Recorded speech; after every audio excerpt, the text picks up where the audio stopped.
Now joined from Cairo by the International Relations Specialist, Dr. Mohamed Osman. Thank you for being here with us on Q News. So are India and Pakistan edging toward a total breakdown of diplomatic relations? And is there a chance that this could escalate into open conflict?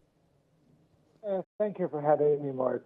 Of course, when India and Pakistan comes to mind, we always think of a history, a very troubled history, ridden by conflict and infighting and tensions since the independence of the Indian and Pakistani modern nation states in the late 1940s.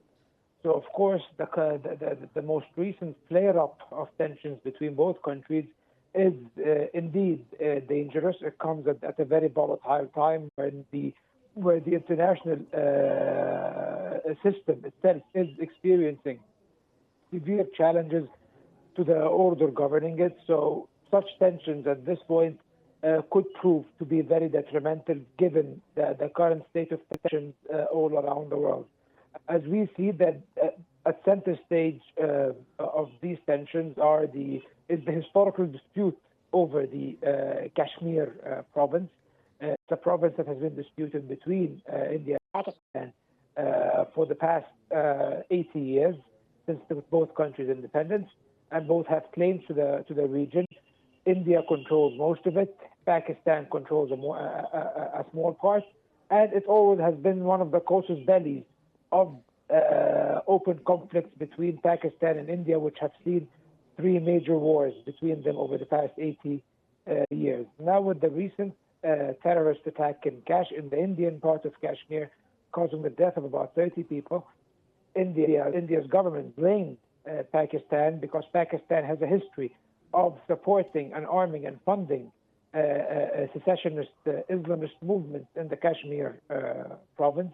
However, India has not provided any concrete evidence that this small group, which is little known actually by Indian and Pakistani circles, did not provide any evidence that Pakistan did indeed support this group, especially that Pakistan has been distancing itself from many of the Islamist militant groups over the past 10 years.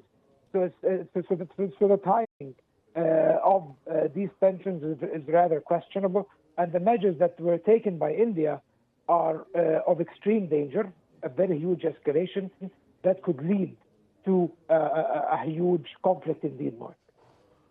Well, let's talk about that escalation, shall we?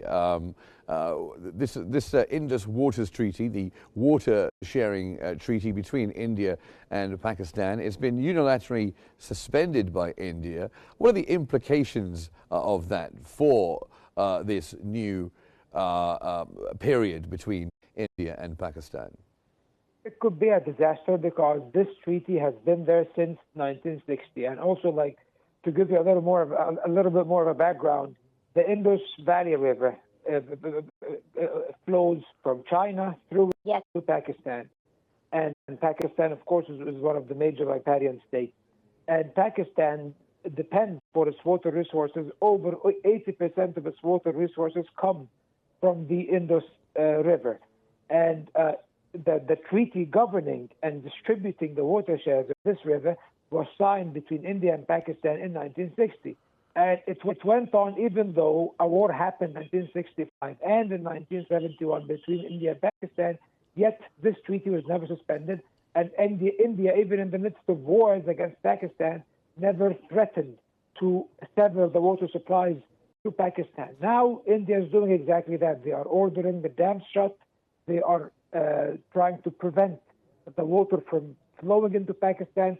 This could cause a humanitarian disaster, and that's why the Pakistani government's response was this is tantamount to an escalation of war. So of course, we are facing a very dangerous situation at the moment. The severe Indian escalation is inexplicable, and China is also entering the fray, saying that it offered mediation, and at the same time it said that water should never be used or weaponized in geopolitical differences.